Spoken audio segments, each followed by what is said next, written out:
बिस्मिल्लाहिर्रहमानिर्रहीम। अस्सलाम वालेकुम, मैं आपकी मालूमा सुप्रीम एजुकेशन स्कूल सिस्टम से। आज बेटा जी इस्लामियात का काम करना है। जमात चहारम हम कर बाप नंबर 3 सबक नंबर 1 हमने कर लिया है और सबक नंबर 1 में हमने नुज़ुल वही, आपने अपने नुज़ुल वही का सबक जो है उसके क्वेश्चन आंसर्स पे याद करने हैं। उसका काम बहुत अच्छे तरीके से याद करना है। अब हम आएंगे बाप नंबर सोम सबक नंबर 2 इस्लाम की दावत। तो बेटा जी इसकी हमने बुलंदखानी भी कर ली हुई है ना, और किताबी काम भी किया हुआ है। हम अब अपने कॉपी के काम की तरफ आएंगे। सबसे पहले हम अपने सबक का नाम इस्लाम की दावत, दिन और तारीख़ लगाएंगे, हाशिया लगाएंगे और इमला लिखेंगे। इमला के पहला लफ्ज़ क्या है? इखलाक, दूसरा वाकिफ़, तीसरा तबलीग, चौथा तैश, पांचवा दर्दनाक। और बेटा जी आपने एक लाइन छोड़कर और एक लाइन पर लिखना है खूबसूरत तरीके से। आगे आइएगा अपने सवालात के जवाबात।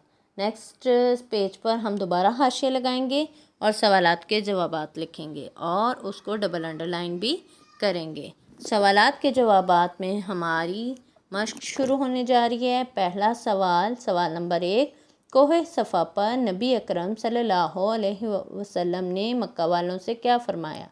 जवाब, आप सल्लल्लाहु अलैहि वसल्लम ने फ़रमाया, अगर मैं कहूँ कि इस पहाड़ के पीछे से दुश्मन का लश्कर तुम पर हमला करने आ रहा है तो क्या तुम यकीन करोगे?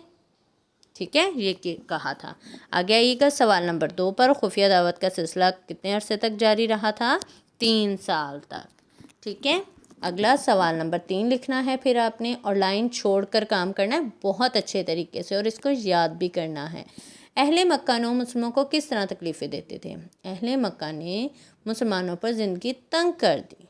इनको तरह तरह से अजियतें देते, गरम रेत पर लटाते, बहुत ज़्यादा मारपीट करते थे। सवाल नंबर 4, इस्लाम की दावत के मराहिल को मुख्तसर बयान करें। इब्तदाई 3 साल खुफिया तरीके से इस्लाम की दावत दी गई, फिर एलानिया तबलीग का दूसरा मरहला शुरू हो गया और आप ख़ानदान के लिए 45 अफराद को दावत दी। फिर कोहे सफ़ा पर खड़े होकर अहले मक्का को दावत दी। ठीक है, आप सल्लल्लाहु अलैहि वसल्लम ने। आगे सवाल नंबर 5, खुफिया दावत के दौरान में किस बात ने मुसलमानों को हिम्मत और ताकत दी? जवाब, जब मुसलमानों की तादाद 30 हो गई तो उन्होंने एक शख्स अरकम बिन अल अरकम के मकान को मुसलमानों का मरकज़ बनाया। जब कुफार को मुसलमानों की सरगर्मियों का इल्म हुआ तो उन्होंने क्या तर्ज अमल अपनाया? कुफार तैश में आ गए और उन्होंने मारपीट शुरू कर दी। शुक्रिया, अपना ख्याल रखिएगा और अल्लाह हाफ़िज़।